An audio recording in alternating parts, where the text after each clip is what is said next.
माँ जी, ये क्या? बस एक साड़ी? बहू, जितना मिल रहा है ना चुपचाप से रख लो। शादी नहीं है बेटे की जो भर भर की साड़ियाँ दे दूँ। नॉर्मल पूजा थी, कोई बहुत बड़ा फंक्शन नहीं था जो चार चार साड़ियाँ देकर विदाई करूँ। लेकिन माँ जी, अंजलि पहली बार हमारे घर आई है, कितना तो सारा सामान लेकर आई थी। अगर ये एक साड़ी लेकर जाएगी तो उसकी सास क्या कहेंगी, उसके ससुराल वाले क्या कहेंगे? बहू, मैंने सबका ठेका तो नहीं ले रखा है। मेरे पास जो था मैंने दे दिया। तुम्हें कम लग रहा है, तुम अपने पास से दे दो। कहते हुए मुंह बनाते हुए सविता जी अपनी बहू प्रिया के कमरे से बाहर चली जाती हैं। प्रिया बेचारी हाथों में एक साड़ी लिए चुपचाप सास को जाते हुए देखती रही। उसे समझ में ही नहीं आया कि वो अब करे तो क्या करे, कैसे एक साड़ी देकर अपनी बहन की विदाई कर दे। असल में प्रिया की शादी के 5 साल बाद, बड़ी ही मिन्नतों के बाद उसका बेटा हुआ जो मूल में पड़ गया। इतने सालों बाद घर में खुशियाँ आई थी। इसी खुशी में और मूल पूजा की शांति के लिए सविता जी ने पूजा रखी थी। रिश्तेदारों को बुलाया, जिसमें प्रिया की छोटी बहन अंजलि भी अपने ससुराल से पहली बार प्रिया के घर आई थी। साथ में अंजलि का 2 साल का बेटा भी था। अंजलि प्रिया के बच्चे के लिए चांदी के हाथ के कड़े, पाँव के और 4 जोड़ी कपड़ों के साथ साथ प्रिया के लिए साड़ी, सविता जी के लिए साड़ी, जीजा रोहन के लिए भी कपड़े लेकर आई थी। एक तरफ से पूरे परिवार के लिए ही कपड़े लेकर आई थी। इतना सारा सामान देखकर प्रिया कहती है, अंजलि कितना खर्च करती हो, बस बच्चे के लिए लेके आई होती। कोई बात नहीं दीदी, मेरी भी तो खुशी है। आखिरकार मैं भी तो मौसी बनी हूँ। और वैसे भी मैं पहली बार यहाँ आई हूँ ना, तो ये सब मेरी सास ने दिया है। मैं तो बस बच्चे का ही सामान खरीदी थी, बाकी सारी तैयारियाँ मम्मी जी ने की है। अंजलि की बात सुन कुछ सोचते हुए प्रिया ने सारा सामान उठाया और ले जाकर सविता जी के आगे रखते हुए बोली, माँ जी, ये सारा कुछ अंजलि लेकर आई है। इसमें बच्चे के साथ साथ पूरे परिवार के लिए कपड़े हैं। इतना सुनते ही सविता जी के चेहरे पर चमक आ गई। मुस्कुरा उठी वो। अच्छा, दिखाओ क्या क्या लाई है बच्चे की मौसी। मौसी बन गई है, खर्चे तो बढ़ेंगे ही। ऐसे ही थोड़ी मौसी बन जाता है कोई। बड़ी ही मीठी चिकनी चुपड़ी बातें सविता जी ने की। प्रिया ने सारा सामान उठाकर सविता जी को दिखाया। सविता जी ने एक एक सामान को बड़े ही ध्यान से देखा। सामान काफ़ी अच्छा था और महंगा भी था, किसी चीज़ में कमी निकालने के लायक भी नहीं था। यहाँ तक कि सविता जी की साड़ी भी 1000 रुपये से कम की नहीं थी। सारा सामान देखने के बाद सविता जी कहती हैं, अरे वाह बहू, अंजलि ने तो बड़े खर्च किए हैं, लेकिन इतना सब कुछ लाने की ज़रूरत क्या थी। खैर चलो, कोई बात नहीं, मौसी है, मौसी से भी खर्च होता है कि नहीं अंजलि? जी माँ जी, सही कहा आपने, मैं भी तो मौसी बनी हूँ। इतने में ही शांता काकी आ जाती हैं। अरे सविता, कहाँ दिन भर घर में घुसी रहती हो भाई, पूजा की तैयारी हो गई क्या? काकी की आवाज़ सुनते ही सविता जी ने तुरंत ही पास में पड़ा बेडशीट उठाकर सारे सामान के ऊपर फेंक दिया। प्रिया को सास की हरकतें बहुत ही खराब लगी। उसे पता था कि सविता जी जानबूझकर सारा सामान छुपाना चाहती हैं।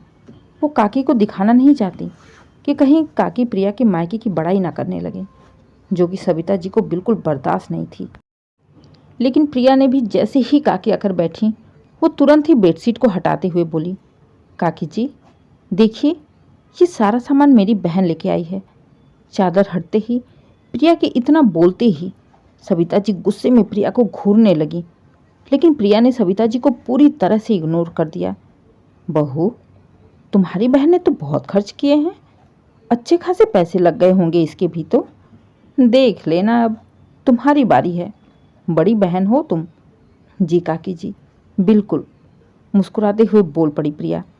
अंजलि काफ़ी हंसमुख स्वभाव की थी। 2 ही दिनों में वो पूरे घर के साथ साथ काकी का भी दिल जीत चुकी थी। ऐसा लगता कि अंजलि के बिना कोई महफिल ही नहीं होती। पूजा का दिन भी आ गया। मूल शांति की पूजा भी हो गई। करीब 1 हफ्ते बाद अंजलि के पति रोहन का फ़ोन आया। वो अगले दिन अंजलि को लेने आने वाला था। अंजलि ने जाने की सारी तैयारी कर ली, पैकिंग हो गई थी। प्रिया ने सविता जी से कहा, माँ जी, अब 1 घंटे में अंजलि के पति उसे लेने आएंगे।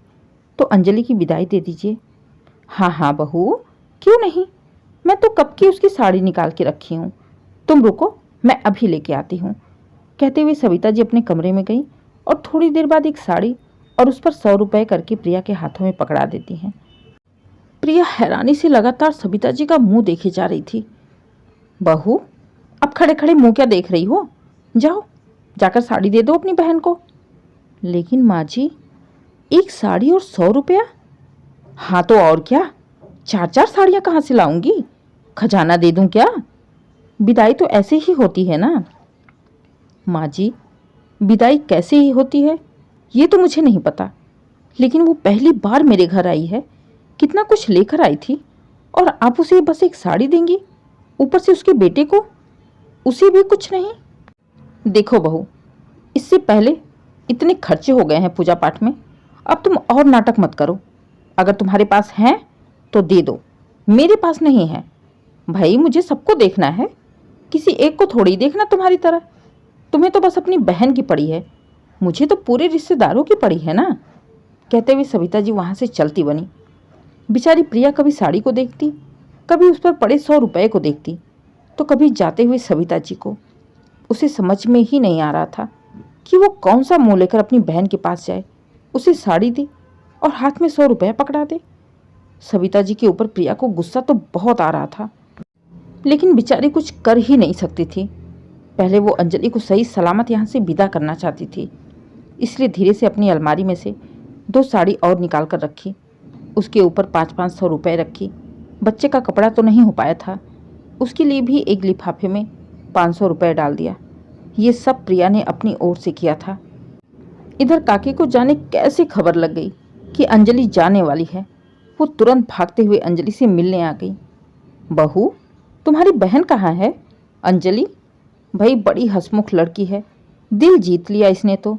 सोचा मिल लूँ, जाने फिर कब आना होगा। लेकिन प्रिया तो अपने ही उथल पुथल में पड़ी थी कि तभी काकी की आवाज़ कानों में पड़ी। वो अंजलि को लेकर काकी के पास गई। बातों ही बातों में अचानक से ही काकी ने सविता जी से कहा, अरे सविता, तुमने अंजलि की विदाई तो दे दी ना? देख लेना, नई नई रिश्तेदारी है, जरा ढंग से देना, इज्जत की बात होती है। फिर जाने बेचारी कब आएगी, कितना खर्च करके आई थी। हाँ जीजी, बिल्कुल दे दिया, आप चिंता ना करिए, मैं सबकी तैयारी पहले ही कर रखी थी। इतना सुनते ही प्रिया को अपनी सास के ऊपर गुस्सा आया। चिढ़ गई वो सविता जी पर। मन में आया कि अभी बोल पड़े, लेकिन बोलने से कुछ होने वाला ही नहीं था, इसलिए चुपचाप गई और सविता जी ने जो साड़ी दी थी वो निकाल कर उसका 100 रुपये लाकर काकी के आगे रख दी और बोली, काकी जी देखिए, यही साड़ी दी है माँ जी ने अंजलि को, अच्छी है ना? हाँ जीजी, देख लो आप भी, साड़ी अच्छी है ना, कोई कमी तो नहीं है ना? बड़ी खुशी मन से बोल पड़ी सविता जी। साड़ी तो अच्छी है, लेकिन बस साड़ी है और कुछ नहीं। इतना सुनते ही सकपका गई सविता जी। और कुछ से क्या मतलब है? अरे सविता, कैसी बातें कर रही है? वो तुम्हारे लिए भी साड़ी लेकर आई थी, तुम्हारे बहू बेटे के लिए भी लेकर आई थी, पोते के लिए भी लेके आई थी, पूरे परिवार के लिए कपड़े लाई थी, बच्चे के लिए चांदी के कड़े, चांदी के पाँव के, और ऊपर से सबके साथ पैसे भी थे। तुम उसे बस एक साड़ी में विदा कर दोगी? उसके ससुराल वाले क्या कहेंगे? बड़ी बहन के यहाँ से आई है, पहली बार ऐसी विदाई। वो छोटी होकर इतना कुछ लेकर आई और बड़ी बहन के यहाँ से बस एक साड़ी लेकर जाएगी। उसकी सास क्या कहेंगी? उससे ये भी सोचा है तुमने? जैसे उन लोगों ने दिया है, ठीक वैसे ही तुम्हें भी तो देना पड़ेगा ना। काकी की बात सुन अब सविता जी का मुंह बन गया। वो गुस्से में प्रिया को घूरने लगी। जाने कहाँ से लाकर साड़ी दिखा दी, सारा किया कराया इसी का है। इसी ने अंजलि का सामान भी दिखाया था और अब इसी ने साड़ी भी दिखा रही। लेकिन काकी के सामने सविता जी प्रिया को कुछ बोल ही नहीं पाई और धीरे से बोली, क्या करूं जीजी, अब शादी ब्याह का घर तो है नहीं कि बहू अपने साथ ढेर सारी साड़ियाँ लेकर आई है, उसमें से निकाल कर दे दूं। नॉर्मल पूजा थी, इसलिए मुझे जो सही लगा मैंने कर दिया। सविता, तुझे जो सही लगे वही सही नहीं होता। तो जरा ये भी तो सोच कि उसकी सास उसको क्या कहेंगी कि छोटी होकर इतना सामान लेकर गई थी और तुम्हारी बड़ी बहन बड़ी होकर भी ढंग का सामान नहीं दे पाई। कितनी बेइज्जती होगी तुम्हारी, तुम सोच रही हो? वो तुम्हारे पूरे परिवार के लिए कपड़े लाई थी, तुम उसके बच्चे के लिए भी कुछ नहीं की? कम से कम उसकी सास को एक साड़ी और बच्चे को कपड़े तो दे दे। जीजी, करने का तो बहुत मन है, लेकिन टाइम नहीं है ना जाकर कपड़े लाने में। इतने में तो वो चली जाएगी। अरे कौन सा दूर है सबिता, तो कैसी बातें कर रही है? 4 कदम पर दुकान है, 10 मिनट भी ना लगेंगे। लपकते हुए जाओ, लेकर चले आओ। क्या तुम भी अपनी इज्जत का कबाड़ बनाकर रखी हो? एक काम करो, यहाँ बैठे टाइम पास मत करो, जाओ और तुरंत कपड़े लेकर आओ। तब तक मैं थोड़ी देर अंजलि से बातें ही कर लेती हूँ। अब बेचारी सबिता जी क्या करती, मजबूरी में मन मार कर अंजलि की सास के लिए कपड़े लेकर आईं, बच्चे के लिए कपड़े लेकर आईं। सास के बच्चे के कपड़े देख अब जाकर प्रिया के मन को तसल्ली हुई। वो अपने सास के मन की हालत अच्छी तरह से समझ रही थी। सबिता जी मन ही मन उसे 1000 गालियां दे रही होंगी, लेकिन ये गालियां तो रोज की थी, इससे कोई फर्क नहीं पड़ने वाला था। उसे संतुष्टि इस बात की थी कि कम से कम उसकी बहन की विदाई तो ढंग से हुई। कभी कभी चीखने से, चिल्लाने से, गुस्सा करने से जो काम नहीं बन पाता है, वो दिमाग से, चतुराई से और शांति से आराम से किया जा सकता है, जैसा कि प्रिया ने किया था।